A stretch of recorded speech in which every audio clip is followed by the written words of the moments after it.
대한 체포동의안 제안 설명을 할 예정입니다. MBC 뉴스 유상입니다. 장동혁 국민의힘 신임 대표는 싸우는 사람에게 공천을 주겠다며 강력한 대여 투쟁 의지를 드러냈습니다. 이제는 달라지겠다면서도 정부 여당과는 함께할 수 없다는 점을 강조한 건데요. 그런 와중에 대표적인 반탄파인 김민수 최고위원이 윤석열 전 대통령 접견을 이미 신청한 것으로 알려져 논란이 일고 있습니다. 김세영 기자가 보도합니다. 장동혁 새 대표 취임 후 첫 연찬회를 마친 국민의힘의 결론은 싸우자였습니다. 잘 싸우는 정당으로 만드는 것이 저는 혁신의 시작이라고 생각합니다. 열심히 싸우신 분들만 공천 받을 수 있는 그런 시스템을 민주당이 주장한 내란 특별재판부, 연찬회 중 권성동 의원에 대한 구속영장을 청구한 특검, 내년도 나라 살림인 정부 예산안이 싸움의 대상으로 꼽혔습니다. 연찬에 오니까 딱 우리 당의 핵심 의원에 대해서 영장을 청구하는 이런 말도 안 되는 짓을 지금 하고 있습니다. 극우 정당, 내란 정당의 오명을 벗기 위해 이제는 달라지겠다고 하면서도 일단은 대여 투쟁을 통한 여론전에 몰두하는 모양새입니다. 이런 가운데 평소 비상계엄을 옹호했던 김민수 최고위원이 윤석열 전 대통령 접견 신청을 냈다고 밝혀 민심과 역행하는 것 아니냐는 논란을 빚고 있습니다. 장동혁 대표가 대표 선출 과정에서 윤석열 전 대통령을 접견하겠다고 했습니다. 가시면 김 최고위원도 같이 가시나요? 저는 사실 접견 신청을 미리 내놓은 상태예요. 다만 장 대표는 윤 전 대통령을 당장 만나진 않겠다는 입장입니다. 윤석열 전 대통령에 대한 면허나 접견에 대해서는 적절한 시점에 적절한 결정을 하겠습니다. 이번 연찬회에선 특히 민주당이 6선의 추미애 의원을 법사위원장으로 내정하자 5선의 나경원 의원에게 법사위 간사를 맡기며 물러서지 않겠다는 결의를 다졌습니다. 토론 끝에 다음 달 1일 국회 개원식에 참석하기로 한 국민의힘은 예결위 예산안 심사와 교육부, 여성가족부 장관 후보자 청문회를 필두로 본격적인 대여 공세에 나선다는 전략입니다. MBC 뉴스 김세영입니다. 대통령실이 2년 전 윤석열 정부 당시 임명된 이진숙 방송통신위원장의 직권 면직을 검토하고 있습니다. 지난해 보수 유튜브 방송에 출연해 했던 발언들을 문제 삼은 건데요. 앞서 감사원은 지난달 이 위원장 발언들에 대해 정치적 중립 의무 위반이라고 못 박았습니다. 정상빈 기자입니다. 대통령실이 임기가 1년 남은 이진숙 방송통신위원장을 직권 면직시키는 방안을 검토 중입니다. 아무래도 정치중립 의무 위반 같은 경우는 상당히 심각한 사항으로 방송통신위원장 직권 면직을 검토하고 있는 것은 사실입니다. 지난해 탄핵 소추로 직무가 정지된 뒤 여러 차례 보수 유튜브 채널에 출연했던 이 위원장은 더불어민주당 등 야권을 노골적으로 비판했는데 이를 문제 삼은 겁니다. 가짜 좌파들과는 싸워야 한다고 강조했고 가짜 좌파들하고는 우리가 싸우는 전사들이 필요하다 실질적으로. 자신에게 붙은 보수 여전사 호칭에는 감사하다고 화답했습니다. 보수 여전사 이재명! 감사합니다. 이 위원장은 또 더불어민주당 등 진보 세력을 싸잡아 비판하기도 했습니다. 민주당이나 이 좌파 집단은 우리가 상상할 수 있는 모든 것을 하는 집단이다. 그리고 감사원은 지난 7월 엄격한 정치적 중립성과 품위 유지가 요구되지만 특정 정당을 직접 거명하며 반대하거나 정치적 편향성을 나타냈다며 주의 조치를 내렸습니다. 이 위원장은 이 밖에도 대전 MBC 사장 시절 법인카드 유용, IMBC 주식 보유 등 공직자윤리법 위반 의혹도 받고 있습니다. 다만 이 위원장은 법인카드를 사적으로 쓴 적이 없고 법 위반은 최종 판단을 받지 않았다는 입장입니다. 이진숙 위원장의 면직 여부와 별개로 여당은 기존에 추진하던 방송통신위원회 개편 법안을 다음 달까지 국회 본회의에서 통과시키겠다는 계획입니다. MBC 뉴스 정상빈입니다. 이재명 대통령이 더불어민주당 의원들을 모두 초청해 오찬 자리를 가졌습니다. 여야 협치를 거듭 강조해왔던 이 대통령은 이 자리에서도 야당과 잘 지내달라고 당부한 것으로 알려졌습니다. 김현지 기자가 보도합니다. 이재명 대통령이 취임 이후 처음으로 더불어민주당 의원 전부를 청와대 영빈관으로 초청해 오찬을 가졌습니다. 약 1시간 반 동안 식사를 하며 이 대통령은 여당을 향해 국회에서 개혁 과제를 잘 추진해달라고 주문했습니다. 말보다는 행동과 결과가 앞서는 국정을 운영해보고자 한다. 국회도 그랬으면 좋겠다라고 인사말을 맺었습니다. 이 대통령은 또 야당과의 협치를 당부한 것으로 알려졌습니다. 오찬에 참석한 한 의원은 대통령이 야당과 잘 지내달라는 취지로 말을 했다고 밝혔습니다. 또 다른 의원도 큰 소리 나지 않게 국회가 잘 운영됐으면 좋겠다는 내용의 대통령의 당부가 있었다고 전했습니다. 그러면서 강자가 지나치게 세면 사람들이 보기 안 좋아한다고 말한 것으로 알려졌는데 현재 여야의 강대강 대치에 애둘러서 우려를 표현한 것으로 풀이됩니다. 해외 순방에서 귀국하자마자 여야 대표 회동을 지시한 데 이어 여야 협치까지 강조한 만큼 얼어붙은 여야 관계가 바뀔지 주목됩니다. 한편 일본과 미국 순방 이후 이 대통령의 지지율은 반등했습니다. 한국갤럽 조사에서 이 대통령 직무 수행에 대해 잘하고 있다는 응답이 59%를 기록했습니다. 전주보다 3%포인트 상승한 수치로 특별사면 등으로 하락했던 지지율이 상승세로 전환된 겁니다. 긍정평가 이유로는 외교가 21%로 가장 큰 비중을 차지했고 경제 민생이 그 뒤를 이었습니다. 정당 지지도는 더불어민주당이 44%, 국민의힘이 23%를 기록했습니다. 민주당 지지도는 직전 조사 때와 같았지만 국민의힘 지지도는 장동혁 신임 대표 선출 이후 2%포인트 하락했습니다. MBC 뉴스 김현지입니다.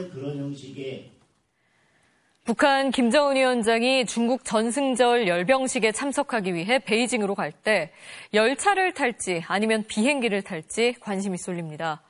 어떤 교통수단을 선택하느냐에서 북한의 상황이나 김 위원장의 메시지를 읽을 수 있기 때문인데요. 이번에는 뭘 탈지 베이징 이필희 특파원이 따져봤습니다.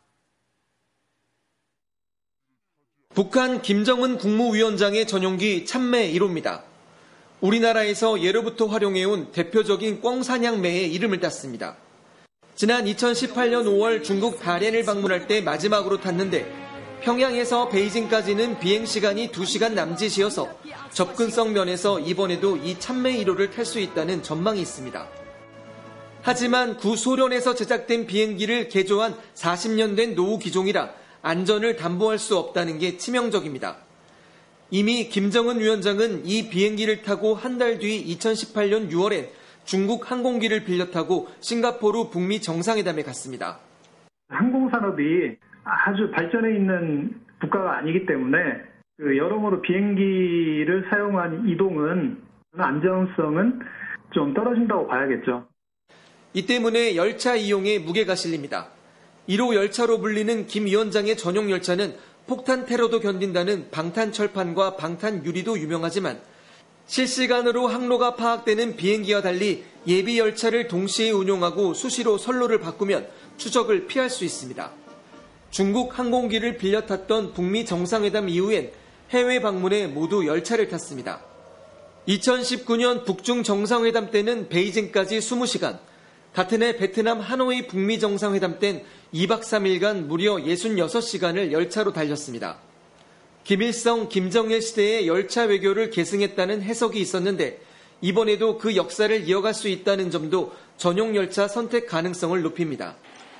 중국 단둥의 접경 지역 호텔들이 외국인 예약을 중단한 것도 김정은 위원장의 열차 이동을 위한 움직임으로 해석되고 있습니다.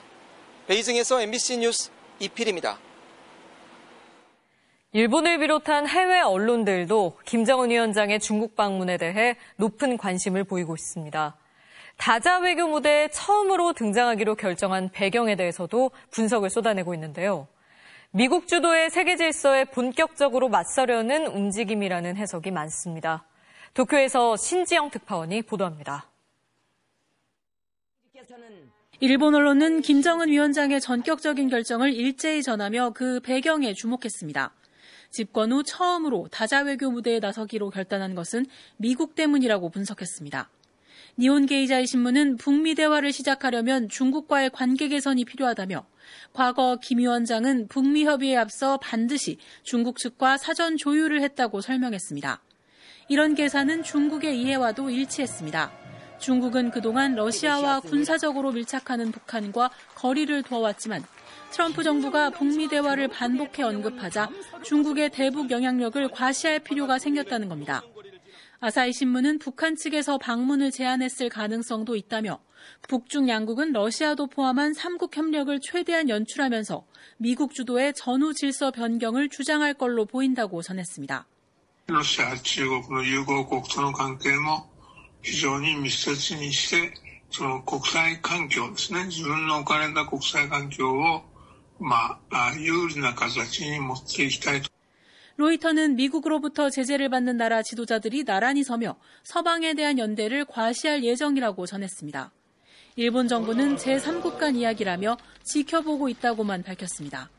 建設的かつ安定的な関係を双方の努力で構築するという大きな方向性を確認をしております。 다만 AP는 공동의 목표에도 불구하고 세 나라가 어디까지 협력할지는 명확하지 않다고 지적했고 니케이 신문 역시 모두 미국과 대립하고 있지만 각자의 전략과 계산상엔 동상이몽적 측면이 존재한다고 분석했습니다. 도쿄에서 MBC 뉴스 신지영입니다.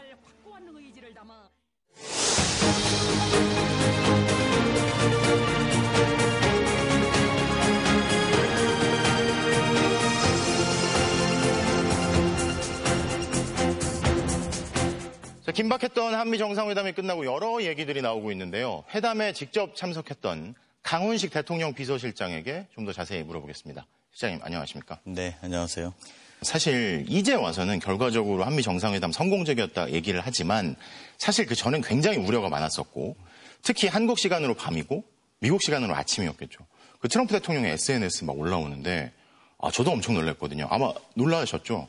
네, 저희도 놀랐습니다. 당연히. 충격적이었고요. 그것도 9시 20분, 미국 현지 시간으로는 9시 20분이었습니다. 네. 3시간 전이었는데요. 네. 갑자기 혁명 수청 이런 그리고 네. 한국에서 비즈니스 할 수 없다 네. 이런 정도를 더군다나 투자를 하겠다는 우리를 대상으로 면담 3시간 전에 말씀하셔서 저희는 굉장히 충격을 받았고 또 놀랬던 게 당시의 상황이었습니다. 대통령은 놀라지 않았다. 네. 이런 얘기를 하시더라고요. 네.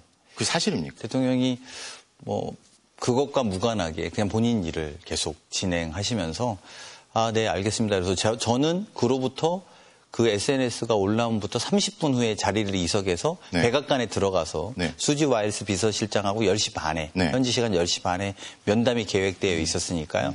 그거 한 30분 정도 하다가 이석해야 되는 상황이었는데 네. 대통령 되게 담담하셨습니다. 자, 그런데 비서실장이 한미 정상회담에 이렇게 급파되는 형식으로 가는 게 굉장히 이례적이잖아요. 네. 제가 듣기로는 한 일주일 전쯤에 결정이 됐다? 네. 라고 맞습니까? 3주 전 정도에 저희가 정상회담을 3주 정도 앞둔 시점에 저희 당정대 협의회에서 제 비서실장 발언으로 이런 것들이 필요하다라고 말씀을 드렸고 2주 정도 전에는 확정이 되었습니다. 네. 다만 이제 구체적인 시간과 날짜는 일주일 전에 하는 것이었고요. 미국 측에서 요청했던 거는 면담이 될 때까지는 보안을 지켜달라는 거였습니다. 그렇군요. 그래서 그 보안을 지키고 있는 상태였고요. 네. 뭔가 좀 잘 안 됐나 보다라는 걱정들을 많이 하고 계셨을 거라고 봅니다. 하지만 이 일은 저희 나름대로는 차분하게 그리고 착실하게 준비해왔고 저희 외교부가 이 중에서는 굉장히 많이 노력해왔다 이렇게 평가할 수 있습니다. 생각보다 그 긴장된 분위기가 대통령끼리 만나고 나서는 금방 풀린 것 같았어요. 맞습니다. 그리고 트럼프 대통령도 이게 가짜뉴스라는 걸 알고 있는 것 같고 심지어 또 아침에 또 들으니까 이재명 대통령이 당선될 걸 알고 있었다, 보고받고 있었다, 뭐 이런 이야기도 하던데. 이재명 대통령과 이제 비공식 이야기지만 다른 이야기는 제가 외교상의 위험이 될 수 있기 때문에 말씀드리기 어렵지만 사적인 이야기를 잠깐 이재명 대통령이 먼저 꺼냈습니다. 트럼프 대통령하고 나온 공통점이 많다. 첫 번째는 우리는 다 테러를 당한 경험이 있다. 그렇죠. 그리고 두 번째는 당신은 공화당에서 최고 득표를 했고 나는 민주당의 최고 득표수를 했던 후보다 이런 이야기를 막 나누고 있었습니다. 이제 그 과정에 내가 들었다. 나는 당선될 가능성이 높다고 들었다. 이렇게 한마디 말이 있었습니다. 근데 저는 이제 그것으로 보면 소위 뭐 부정선거라고 하는 주장들을 일각해서 하는 것에 대해서 트럼프 대통령은 그렇게 생각하지 않는다라고 제가 느낄 수 있었다는 말씀을 드린 적이 있습니다. 이재명 대통령의 어떤 모습도 굉장히 인상적이었어요.